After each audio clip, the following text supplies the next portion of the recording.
ప్రేక్షకులందరికీ నమస్తే. జై శ్రీరామ్. భారత్ మాతకి జై. అసలు క్రైస్తవులు మన దేశానికి చేస్తున్నదేమిటి? ఈ మ్లేచ్ఛ మతాల వల్ల మనకు ఎలాంటి అపాయం ఉన్నది? దీని గురించి మనం తెలుసుకోవడానికి ట్రై చేస్తున్నామండి ఈరోజు. మత మార్పిడి వల్ల మన దేశానికి అపాయం ఉందా?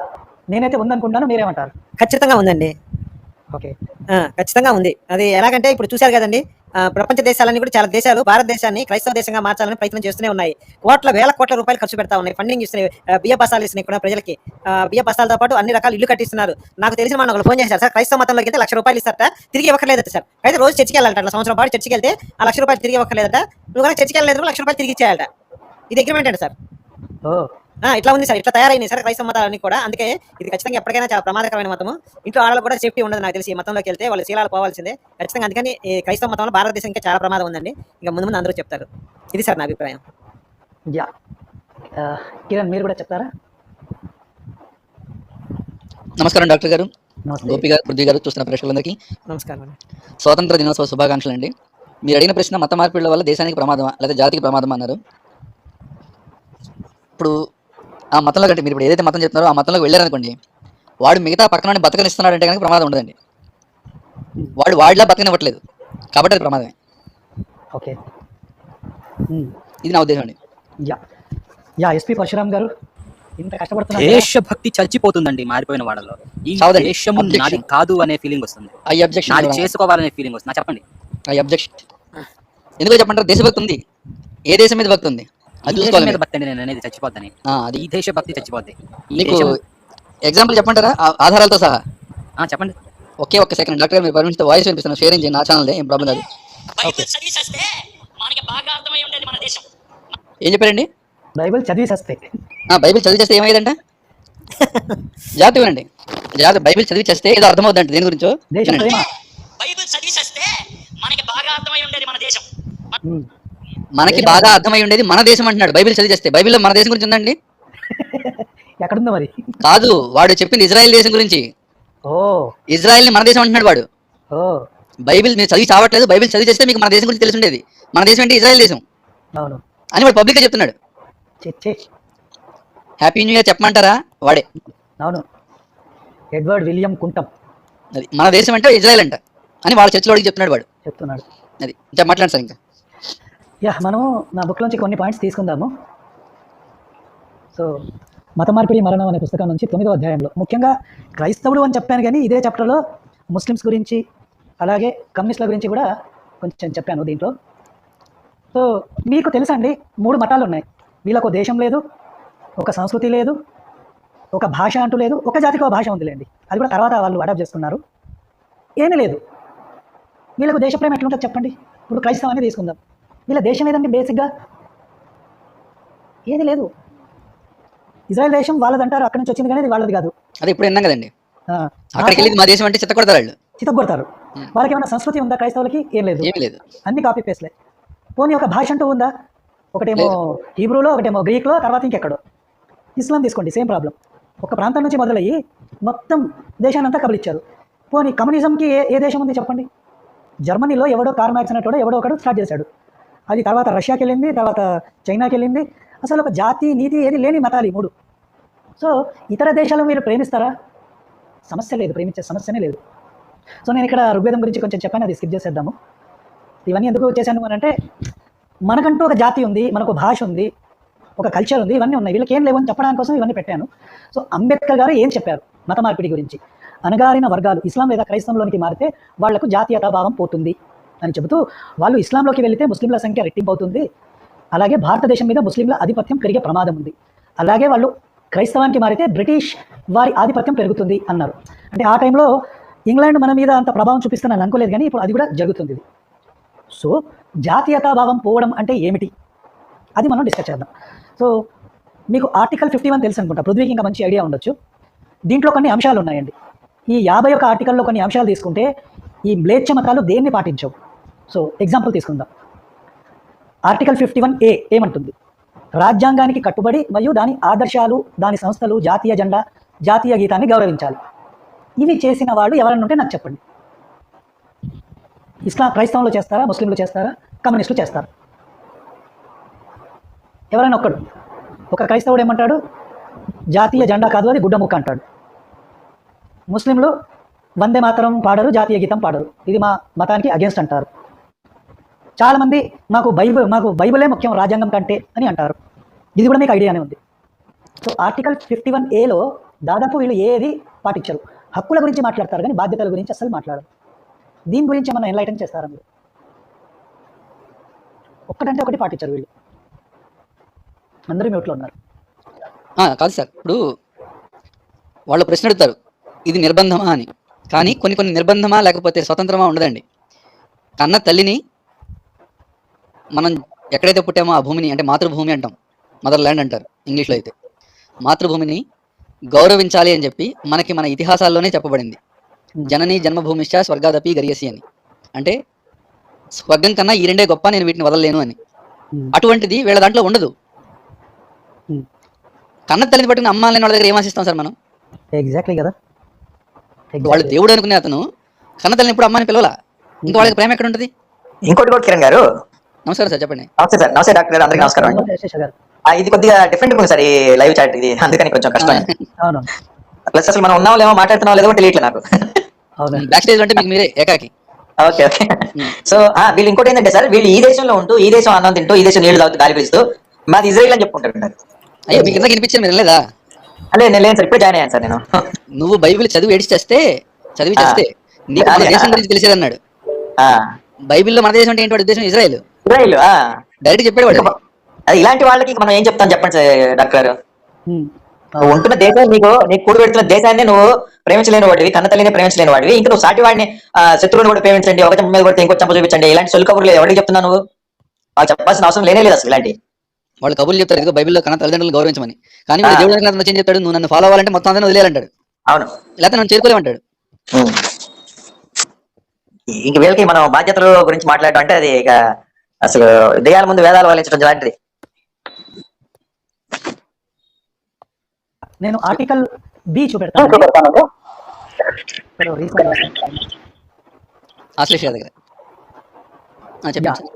ఇది కొంచెం చదవండి కిరణ్ మీరు, నేను జస్ట్ 30 seconds.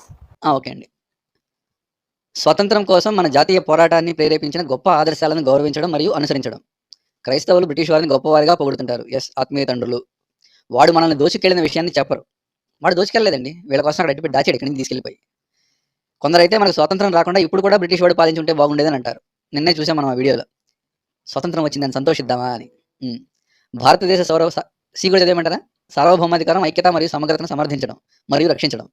నేటికి క్రైస్తవులే కాదు, క్రైస్తవ సంస్థల్లో ఉన్న పెద్దలు, క్రైస్తవ బోధకులు భారతదేశాన్ని విడగొట్టి మాకు వేరే క్రైస్తవ దేశాన్ని ఇవ్వమని డిమాండ్ చేస్తున్నారు. చూసాం, ఒకటి కాదు, ఇద్దరు కాదు. ఈ భావం చాలా మందిలో ఉంది. ఈ భావన చెప్పండి సార్, ఇచ్చేద్దాం. ఎందుకు తలకనప్పులని అప్పుడు ఇచ్చారు ఎలాగో ముస్లింలకి. ఇవ్వడం కాదు సార్, వీళ్ళకి రాబోయే రోజులు చాలా కఠినంగా ఉంటే వీళ్ళు అనుకుంటున్నారు. లేదు మరి అందుకే ఇప్పుడు ప్రయత్నాలు గట్టిగా చేస్తున్నారు. అది సో మన ఇందాక చెప్పిన మాట ఇక్కడ కూడా నేను చెప్పాల్సి వస్తుంది. అందరూ కూడా ఐకమత్యంగా ఉండి బీజేపీకి ఓట్లు బుద్ధి గెలిపించుకోవాలి అంతే. వేరేది వేరే మనం ఎన్ని మాటలు మాట్లాడినా చివరికి దారి తీసే దాని దగ్గరికి, ఎన్ని చెప్పినా కూడా చివరికి అక్కడికి వెళ్తుంది. ఎందుకంటే ఓటు అనేది చాలా బలమైనది, దాన్ని మనం సద్వినియోగం చేసుకోవాలి దేశ భద్రత కోసం, హిందువుల భద్రత కోసం ముఖ్యంగా. ఎందుకంటే ఈ 9 ఏళ్లలో ఎక్కడ బాంబు పేలుళ్ళు కానీ ఎక్కడ ఒక స్కామ్ కూడా అవ్వాలా. ఎందుకంటే ఇంకేం కావాలి నీకు? పరిపాలన, సుపరిపాలన చెప్పుకోవడానికి. ధరలనే ప్రతి దాంట్లో పెరుగుతూనే ఉంటాయి. ధరలనే 2004లో 36 రూపాయలు ఉంది, 2014లోకి వచ్చేలాగా 100 రూపాయలు అయింది సార్ పెట్రోల్. 2004లో 36 రూపాయలు పెట్రోల్. 2004లో తులం బంగారం 5,000 రూపాయలు కూడా లేదు. ఇప్పుడు మరి 56,000 రూపాయలు ఉంది. మరి ఏ గవర్నమెంట్ వచ్చినా వాటిని కంట్రోల్ చేయలేదు. నువ్వు బయటికి వెళ్తే స్వేచ్ఛగా లుంబిని పార్క్ పేలుళ్ళు, తర్వాత గోకుల్ చాట్ పేలుళ్ళు గుర్తులేవా జనాలకి? హైదరాబాద్ లో అంతర్వేదిలో క్రిస్టియన్ ముఖ్యమంత్రి అయిన తర్వాత అంతర్వేదిలో మరి ఎప్పుడు లేనటువంటిది ఆ రథాన్ని తగలబెట్టారు, రాముడి విగ్రహాలను కూల్చేశారు. వీళ్ళు వస్తే ఇలాగే ఉంటుంది. రేపు తిరుపతి ఆడాడు మొండితో సుధాకర్ ఆడంటే లంజాగొడు తిట్టకూడదు, డాక్టర్ గారు ఛానల్ గా తిట్టలేదు వాడిని.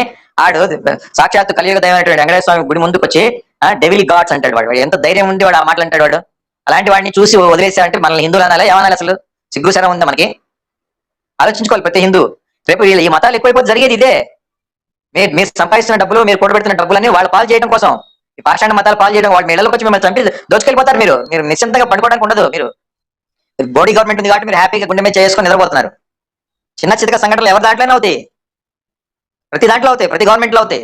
మండల్ కమిషన్ అయింది నా చిన్నప్పుడు, మరి కొన్ని 100 మంది చచ్చిపోయారు. మరి విపి సింగ్ గవర్నమెంట్ లో ఉన్నప్పుడు గుర్తుందా డాక్టర్ గారు మీకు? హలో, విపి సింగ్ గవర్నమెంట్ లో ఉన్నప్పుడు మరి ఆయన ఎవరు గైకా గుజరాల్ లేకపోతే ఇప్పుడు కాశ్మీర్ అల్లర్లు ఎప్పుడు జరిగాయండి? 91లో 90లో జరిగినాయి. మరి 5 లక్షల మంది హిందూ పండితులందరినీ చంపేశారు, కాశ్మీర్ నుంచి పారిపోయారు వాళ్ళు. వాటి గురించి ఎవరు మాట్లాడారు మళ్ళీ? ఎగ్జాక్ట్లీ. ఇంకోటి, వీళ్ళు అసలు స్వతంత్రం రావాలని కూడా కోరుకోలేదండి వీళ్ళు. అసలు మనకు స్వతంత్రం అంటూ బ్రిటిష్ వాడే ఉండాలన్నారు. గాంధీకి పెద్ద ఫ్యాన్ కాదండి. పోతే గాంధీ ఒకసారి కేరళకు గోవాకి వెళ్తే నల్ల జెండా చూపెట్టారు గాంధీకి, వీళ్ళ దేశభక్తి. సో ఇది పాయింట్ బి అండి. పాయింట్ సికి వద్దాం. భారతదేశ సార్వభౌమాధికారం, ఐక్యత, సమగ్రతను సమర్థించడం, రక్షించడం. క్రైస్తవులు చేస్తారండి ఇది? సమస్య లేదు. భారతదేశాన్ని ముక్కలు చేయండి, నాకు క్రైస్తవ రాష్ట్రాన్ని ఇవ్వండి. ఎన్ని వీడియోలు ఉన్నాయి మన దగ్గర సోషల్ మీడియాలో? వాళ్ళు మాట్లాడినాయి కదండి అవి అన్నీ వాళ్ళు మాట్లాడినాయి. వీడు దేశభక్తి గురించి, దేశప్రేమ గురించి మనకు చెప్తున్నాడు ఈరోజు. సి పాయింట్ డి, దేశాన్ని రక్షించడానికి, అలా చేయడానికి పిలుపునిచ్చినప్పుడు జాతీయ సేవను అందించడం. డి ఆర్టికల్ 51లో ఉన్నాయి ఇవన్నీ. వీళ్ళు సైన్యాన్ని కూడా తిడతారండి, ఇండియన్ ఆర్మీని కూడా తిడతారు. దీంట్లో కొన్ని పార్టీలు కూడా ఉన్నాయి, కొన్ని పర్టికులర్ పార్టీలకు చెందిన వాళ్ళు. అయితే ఇక్కడ ఒక ఎగ్జాంపుల్ ఇవ్వాలి హిస్టరీ నుంచి. హబీబుర్ రెహమాన్ అని ఆ కాలంలో ఇండియన్ నేషనల్ కాంగ్రెస్, ఏది సుభాష్ చంద్రబోస్ స్థాపించిన ఇండియన్ నేషనల్ ఆర్మీలో ఈయన ఒక అధికారి. నిన్న వీడు ఏం చేశాడంటే, బోస్ గారు జర్మనీ హిట్లర్ దగ్గరికి వెళ్ళి హెల్ప్ అడిగాడు. అంతకు ముందే వీళ్ళు అక్కడ వెళ్ళి కలిశారనమాట, మాకు సపరేట్గా ఒక ఇస్లామిక్ రాష్ట్రం ఇప్పించమని. ఎంత ప్రేమ చూడండి. సో దేశాన్ని రక్షించడం విషయంలోకి వస్తే వీళ్ళు దేశాన్ని మోసం చేయడానికి కూడా వెనకాడరు. 51 ఆర్టికల్ నుంచి మనం పాయింట్స్ డిస్కస్ చేస్తున్నాం. డి ఈకి వద్దాం. మతము, భాష మరియు ప్రాంతీయత లేక విభాగ వైరుధ్యాలకు అతీతంగా ప్రజల మధ్య సామరస్యం ఉండాలి. వీళ్ళు ఏం చేస్తున్నారు? మతం మారని, ఇప్పుడు మన లాంటి వాళ్ళు ఉన్నాం, మనం ఏం చేస్తున్నాం? బైబిల్ని ప్రశ్నిస్తున్నాం. అది ఉన్మాదం అంటారు వీళ్ళు.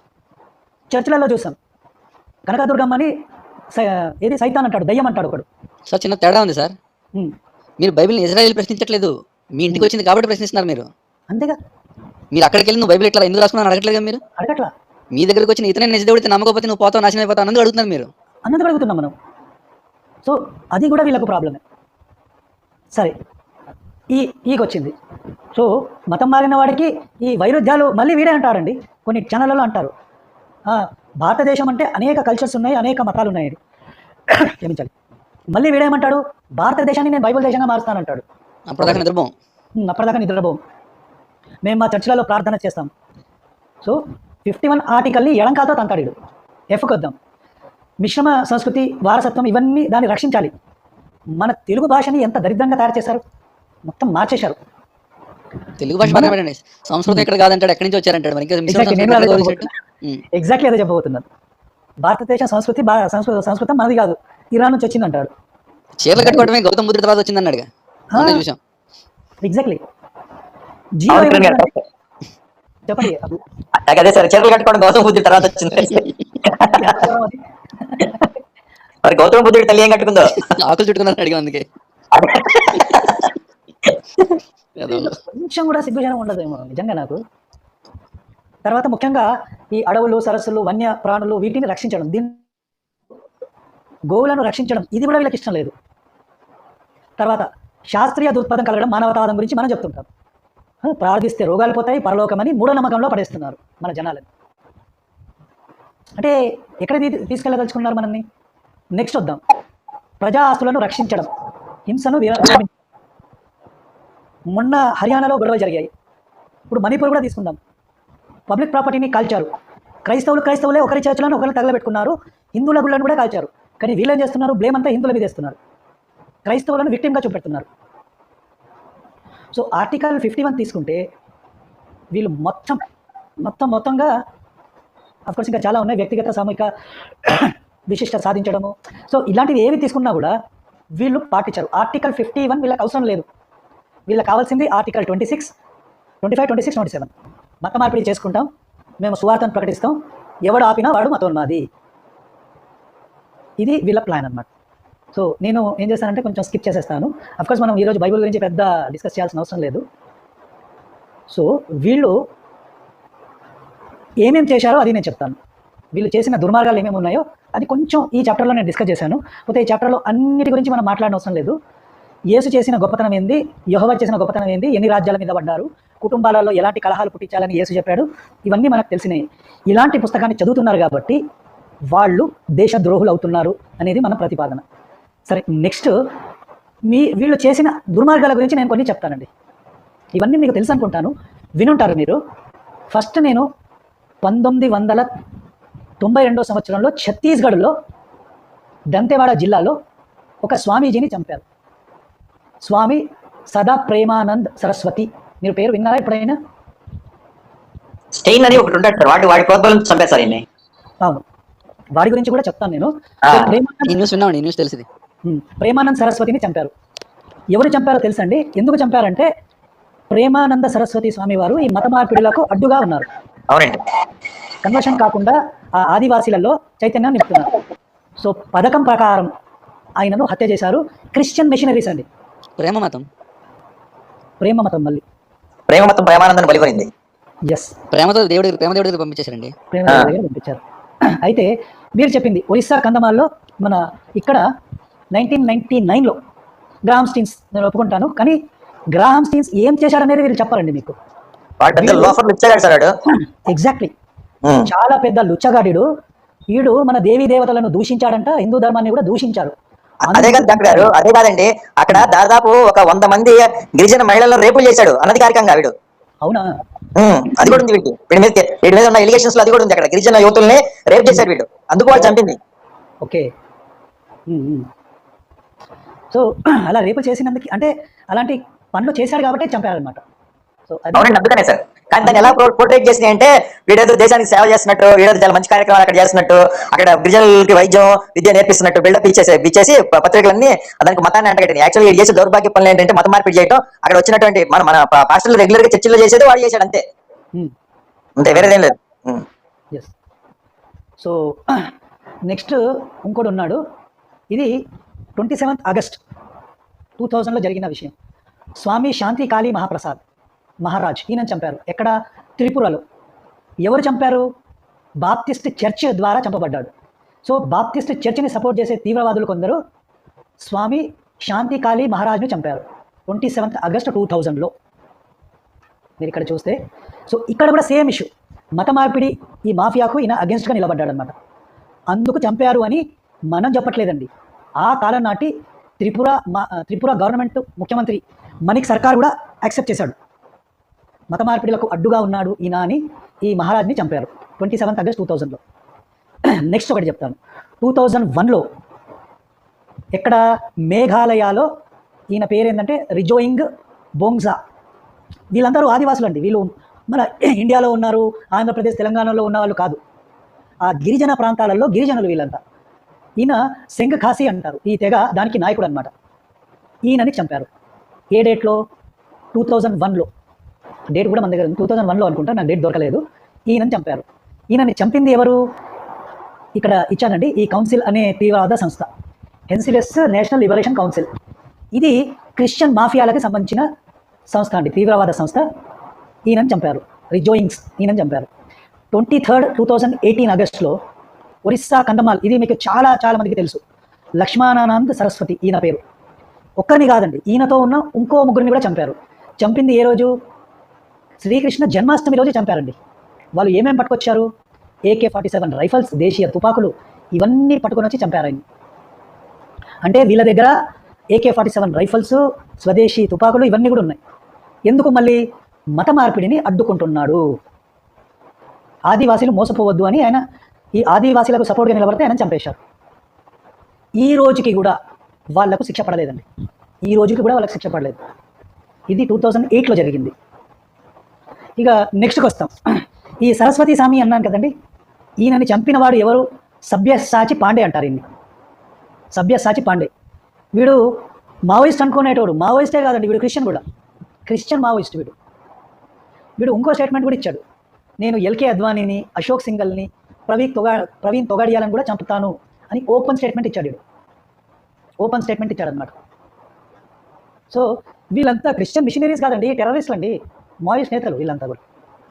నెక్స్ట్ మీరు 2020లో జరిగిందైతే మర్చిపోరు నాకు తెలిసి. మహారాష్ట్ర పాల్ఘర్లో 2 సాధువులని పోలీసుల ముందు చంపారు. 200 మంది వచ్చారు. మీకు ఐడియా ఉండాలి. అంటే ఆ టైంలోనైతే మనకు మీడియా లేదేమో, 2000లో ఉందేమో.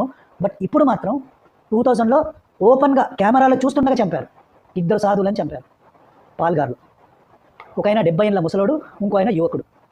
అన్నిటికంటే ఘోరం ఏంటంటే ఈ 2000లో ఉన్నది శివసేన ప్రభుత్వం. అంటే ఒరిజినల్ శివసేన, బాలాసాహెబ్ శివసేన కాదు, డూప్లికేట్ శివసేన ఇది.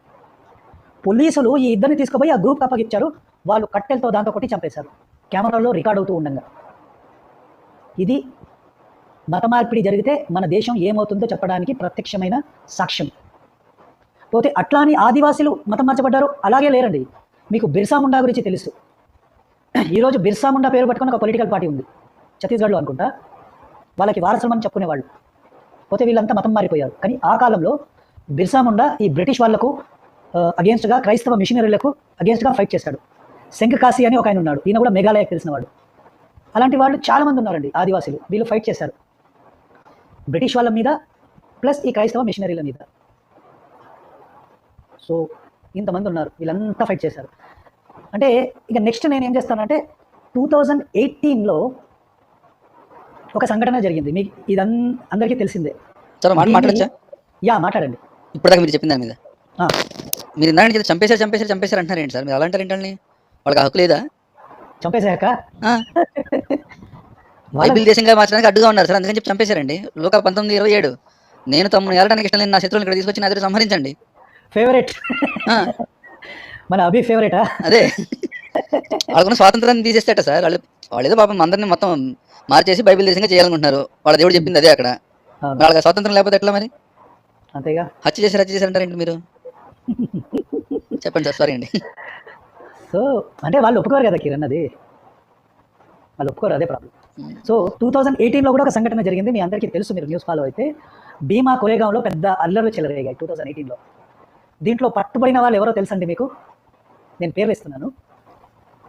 ట్రేడ్ యూనియన్ న్యాయవాది సుధా భరద్వాజ్, ఒక బ్రాహ్మిన్, అంటే బ్రాహ్మిన్ అనకూడదు, ఒక కమ్యూనిస్టు గౌతమ్ నవలఖా, వీడొక టెర్రరిస్టు. రీసెంట్గా కూడా ఈ న్యూస్ క్లిక్ ఆర్టికల్లో వీడి పేరు కూడా బయటకు వచ్చింది, డబ్బులు తిన్నాడని. తర్వాత ఫెర్నాన్ గొన్జాలెస్, అరుణ్ ఫెరారీ, సుపాన్ అబ్రహం, వరవర రావు, ఆనంద్ తెబ్లుంగే, జర్నలిస్ట్ కాంతి. వీళ్ళలో చాలామంది క్రిస్టియన్స్ అండి. క్రిస్టియన్స్ ఎవరు? గొన్జాలెస్ అనేవాడు క్రిస్టియనే, అరుణ్ ఫెరారీ క్రిస్టియనే. లాస్ట్లో ఇంకోడు ఉన్నాడు దుర్మార్గుడు, వాడు పాపం ముసలోడు అనుకోండి, స్టాన్ స్వామి. వీడు 83 ఇయర్స్ బిషప్ అయినా కూడా అంటే ప్రజలు ఎన్నుకున్న మోదీ గారిని చంపాలని ప్లాన్ వేశారు వీళ్ళు. చింత సచ్చినా పులుపు చావలేదంటారా? ఏదండి, చింత సచ్చినా పులుపు చావలేదా? ఎట్లా చేస్తుంది? వీళ్ళ మతమే చెప్తుంది కదా, చంపి అయినా రాజ్యాన్ని స్థాపించుకోవాలి, చంపైనా రాజ్యాన్ని స్థాపించుకోవాలి. వీళ్ళ మతం చెప్తున్నది ఇదే. సో భీమా కొరేగాంలో స్టాన్ స్వామి రీసెంట్గా చచ్చిపోయాడు. సో అది ఈ చాప్టర్లో నేను చెప్పాను. సో ఒకటే ఏందండి, మత మార్పిడులు ఆపకుంటే, ఇప్పుడు మనం మెజారిటీలో ఉన్నాం అయినా కూడా వీళ్ళ నెట్వర్క్ చాలా చాలా ఘోరంగా ఉంటుంది నెట్వర్క్. ఆల్రెడీ త్రిపురలో ఒక 2 తెగల మధ్యలో జరిగిన గొడవలని వీళ్ళు ఏం చేస్తున్నారు అని అంటే, భారతదేశంలో మొత్తంలో అలాగే చేస్తారు అని ఒక నెరేటివ్ని బిల్డ్ చేస్తారు, ఆల్రెడీ బిల్డ్ చేశారు. సో వీళ్ళ పాపులేషన్ పెరిగితే ఎలా ఉంటుందో ఒక్కసారి ఆలోచించుకోండి మీరు. వీళ్ళ పాపులేషన్ పెరిగితే ఏమవుతుందో ఒక్కసారి ఆలోచించుకోండి. అది సో అది నేను చెప్పాలనుకున్నాను. ఈ మత మార్పిడిని ఆపాల్సిందే, వేరే చాయిస్ లేదు. వీళ్ళను ఎవరైతే తప్పిపోయారో వాళ్ళని తిరిగి తీసుకొని రావాలి.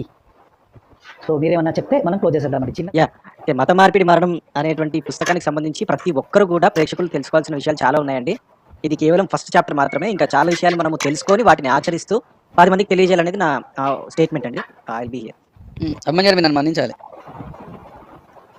దేనికండి? మీ లోక 19:20 నేను చెప్పేశాను ఇప్పుడే. మీరైతేనేమి నేనైతేనేమి విషయం అయితే చెప్పాం కదా సార్. డాక్టర్ గారు హత్య చేశారని చెప్పి ఒక 10 లిస్ట్ చెప్పారండి. ఏంటి సార్ హత్య చేయడం తప్ప? మన బైబిల్ దేశానికి మార్చడానికి అడ్డుగా ఉంటే మరి హత్య చేయాలని అడిగాను నేను. మరి అంతే. లూకా సువార్త 19:27 వచ్చిన ప్రకారం నేను తమ్ముని ఏలుటకు ఇష్టం లేని వాళ్ళందరినీ వేసి పడేయమన్నాడు యేసు. కాబట్టి వాళ్ళందరూ వేసేసారు sir. So what is wrong in it అండి గురుగారు? అది వాళ్ళ హక్కు. మీరు చెప్పడం కాదు, వాళ్ళు చెప్తే నేను ఒప్పుకుంటా. చంపడం మాకు ఓకే, మా బుక్కే చెప్తుంది అని వాళ్ళు కన్ఫెస్ చేయాలి కదా. వాళ్ళు చేయరండి, ఎందుకంటే పాపం వాళ్ళు మనకి అది హిడింబా అని రీసెంట్గా ఒక సినిమా వచ్చిందండి. ఉమ్, హిడింబా అని, అదే ఓంకార్ అనే వాళ్ళ తమ్ముడు. ఉమ్. అందులో హీ వాజ్ ద కల్ప్రిట్ అనమాట. అతనే కల్ప్రిట్, అంటే అందరినీ చంపేసి వాళ్ళ రక్తం తాగుతూ ఉంటాడు, కానీ అతనే పోలీసు. ఓ చంపేది వాడే, పట్టుకునేది కూడా వాడే. మీకు అర్థమైంది అనుకుంటా. ఇంకా అసలు అడ్డే ఉంది అది చెలరైపోవటమే. మీరు చెప్పే ముందు అదే నాకు వచ్చిన కమెంట్ చదువుతానని చెప్పారండి. స్వతంత్రం గురించి ఒక ఆయన పెట్టారు, చదవమంటారా? అంటే మనం దేనికి సంతోషిస్తున్నాం, అసలు ఏం జరిగింది చూపించమంటారా? చూపిస్తే బెటర్ కదా. ఒక్క నిమిషం అయితే ఇలా మీరు శ్లోకం చెప్పండి. అపి సైకతమయీ యుధ నమే రోచ్యతే కిరణ జననీ జన్మభూమిశ్చ స్వర్గాదపి గరీయసి. ఇప్పుడు ఇసుకమయమైన ఈ యోధ నాకు ఎటువంటి పసందు లేదు కిరణ ప్రభో. జననీ జన్మభూమి కన్నా కూడా, ఈ జననీ జన్మభూమి అనేవి స్వర్గం కన్నా కూడా గొప్పవి. ఇప్పుడు రచించారా దాన్ని? ఆమె ఇందాక జననీ జన్మభూమి అన్నారు కదా, ప్రేరేపించబడ్డారా? Very good. స్క్రీన్ షేర్ చేస్తాను డైరెక్ట్గా సార్, చూడండి ఇందులో ఫస్ట్ టైం స్క్రీన్ షేర్ నేను. యా ఇవ్వండి.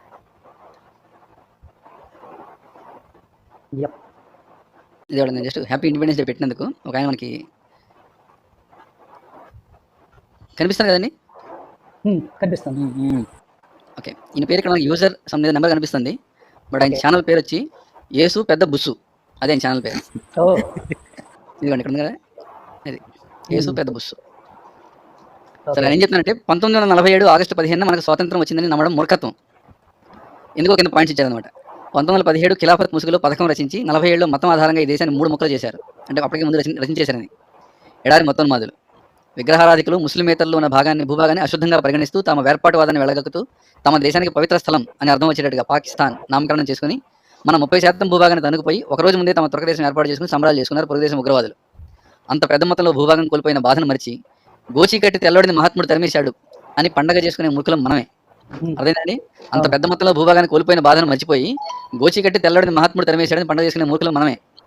దేశ విభజన నా శవం మీద జరుగుతుంది అని హెచ్చరించిన అర్ధనగ్న మహాత్ముడు విభజనను వ్యతిరేకిస్తూ పురుషోత్తం దాస్ టండన్ కాంగ్రెస్ వర్కింగ్ కమిటీలో సమావేశంలో వాదనలు వినిపిస్తే టండన్ అవమానిస్తూ విభజన సమర్థిస్తూ ఆవేశంగా మాట్లాడాడు మహమ్మద్ గాంధీ అంటున్నారు ఈయన. సరిపోదన్నట్టు తూర్పు పడమర పాకిస్తాన్ మొక్కలను కలుపుతూ రహదారి నిర్మాణానికి 55 కోట్లు భారత ప్రభుత్వం విడుదల చేయాలంటూ కోల్కతాలోని ఆగాఖాన్ ప్యాలెస్ లో నిరాహార దీక్ష కూడా కూర్చున్నాడు ఆయన. ఒకసారి ఊహించుకోండి, పాకిస్తాన్కి బంగ్లాదేశ్కి మధ్యలో మనం రోడ్డు ఇచ్చుంటే ఎలా ఉండేది దేశం. మనకు మిగిలిన ఈ దేశం విభజన విద్రోహం చాటున పంజాబ్ బెంగాల్ ప్రాంతాల్లో 30 లక్షల మంది హిందువులు సిక్కుల ప్రాణాల ఆహుతితో వచ్చింది. అసలు మనలో ఎంతమందికి చౌదరి రహమ్మద్ అలీ ప్లాన్ గురించి తెలుసు? మనలో ఎంతమందికి తెలుసు ద్విజాతి సిద్ధాంతాన్ని అలీగఢ్ ముస్లిం విశ్వవిద్యాలయం స్థాపకుడు సయ్యద్ అహ్మద్ అనేవాడు ప్రతిపాదించాడని? దానిని మతోన్మాద కవి ఇక్బాల్ మరింత ముందుకు తీసుకెళ్లాడు. ఈ ఇక్బాల్ అంటే సరజహాసాచి రచించినేనండి అనుకుంటా. కానీ ఇప్పటికీ ద్విజాతి సిద్ధాంతానికి రూపకర్తగా వీర సావర్కర్ అని ప్రచారం చేసి ఒక గొప్ప హిందూవాదిని తోలనాడుతుంటారు నీచులు. తర్వాత వచ్చిన రహమత్ అలీ నవ్వర్ నెవర్ అనే కరపత్రం ద్వారా మతం ఆధారంగా దేశంలో తురకలకు వేరే దేశం కావాలన్నాడు. ఇప్పుడు ఇల్లు చేస్తుంది కూడా అదే. 1940లో ఏకంగా ఒక చిత్రపటాన్ని ముందుంచాడు. అది ఇప్పటికీ ఇస్లామిక్ స్టేట్స్ ఆఫ్ పాకిస్తాన్ మ్యాప్గా బాగా ప్రసిద్ధి చెందింది. ఆ చిత్రపటంలోనే భారత ఉపఖండాన్ని పకాసియా లేదా దినియా అంటూ పేరు మార్చాలని అడిగాడు. దీని అంటే మతం అని అర్థం, మరో రకంగా ఇస్లాం అని. 1946 సార్వత్రిక ఎన్నికల్లో కమ్యూనల్ ఓటు కింద ఒక్క సెకండ్ ఆ డీని తీసుకొచ్చి అయ్యని పడిస్తే ఇండియా అయిపోతుంది. అయ్యో, దీని నుంచి కూడా మార్చాలనుకోవచ్చు ఇండియా తీయకుండా. ఒక్క లెటర్ అటేస్తే అయిపోతుంది అది. 1946 సార్వత్రిక ఎన్నికల్లో కమ్యూనల్ ఓటు కింద తురకలకు కేటాయించబడిన 492 స్థానాల్లో 429 స్థానాలు గెలుచుకున్నారు. 95% తురకలు పాకిస్తాన్ కావాలంటూ ముస్లిం లీగు మరియు ఇతర ముస్లిం సంబంధిత పార్టీలకు తమ ఓట్లు గుమ్మరించారు. ఆశ్చర్యపోయే నిజం ఏంటంటే ఆంధ్ర, తమిళనాడు, కేరళలోని 29 సీట్లు, మొత్తం 29 సీట్లు మరకలు గెలిచారు. తీరా విభజన తర్వాత 90% మంది పాకిస్తాన్ వెళ్లకుండా ఈ దేశంలోనే ఉండిపోయారు. అది పరిస్థితి. సిగ్గు స్పృహాలని చవట హిందువులు మతోన్మాది జిన్నాకి గుంటూరు నగరం కోడల్లో స్మారక స్తూపం కట్టారు. అలీగఢ్ విశ్వవిద్యాలయంలో ఇప్పటికీ జిన్నా నిలువెత్తి చిత్రపటం వేలాడుతోంది. దేశ రాజధాని వీధులు దోపిడీదారులు మతోన్మాదులైన ముఘలుల పేర్లతో ప్రచారంలో ఉన్నాయి. బ్రిటిష్ వారు ఈ దేశాన్ని పూర్తిగా హస్తగతం చేసుకున్నప్పుడు ముఘలులు ఈ దేశాన్ని శాసిస్తున్నారు కాబట్టి బ్రిటిష్ వారు తిరిగి వెళ్ళేటప్పుడు ఈ దేశాన్ని ముఘలుల వారసులైన ఇక్కడ తురకలకు అప్పగించి వెళ్ళాలి అని జిన్నా బ్రిటిష్ వారిని అడిగినట్లు ట్రాన్స్ఫర్ ఆఫ్ పవర్ లేఖనాలు చెప్తున్నాయి. ఈ విషయం ఎంతమంది హిందువులకు తెలుసు? మా చరిత్రలు ఏంటంటే ఉంచరుగా తెలియడానికి. అయితే ఏంటి, బ్రిటిష్ వారు వెళ్ళిపోయారుగా అని వాదించేవాళ్ళు ఉన్నారు ఈ దేశంలో. నిజంగా బ్రిటిష్ వారు వెళ్ళిపోతే మన సౌభ్రాతృత్వానికి ఆటంకమైన ఆర్టికల్ 370ని తొలగించడానికి మోదీ గారి కోసం మనం 70 ఏళ్ళు ఎందుకు వేచి చూసాం? తెల్లవాళ్ళ కాలంలో అమలైన Indian penal code, criminal procedure code 75 ఏళ్లుగా ఇంకా ఎందుకు అమల్లో ఉన్నాయి? 4 ఏళ్ల కసరత్తు తర్వాత మన హోంశాఖ మంత్రి గౌరవనీయులు అమిత్ షా గారు ఈ వర్షాకాల సమావేశాల్లో ఆ వలసవాదుల చట్టాలను, శిక్షా స్మృతులను తొలగిస్తూ వాటి స్థానాల్లో కొత్త వాటిని ప్రవేశపెడుతూ ఎందుకు ఇన్ని దశాబ్దాల తర్వాత పార్లమెంటరీ కమిటీకి నివేదిక అందించారు? ఎందుకు భారత నావికాదళం పతాకంలో ఉన్న జార్జ్ క్రాస్ని తొలగించడానికి భారతీయ జనతా పార్టీ కావాల్సి వచ్చింది? ఈ సందర్భంలోనే నేపథ్యం అదే కాకపోయినా ఒక సినీ మహాకవి రాసిన పదాలు గుర్తుకొస్తున్నాయి.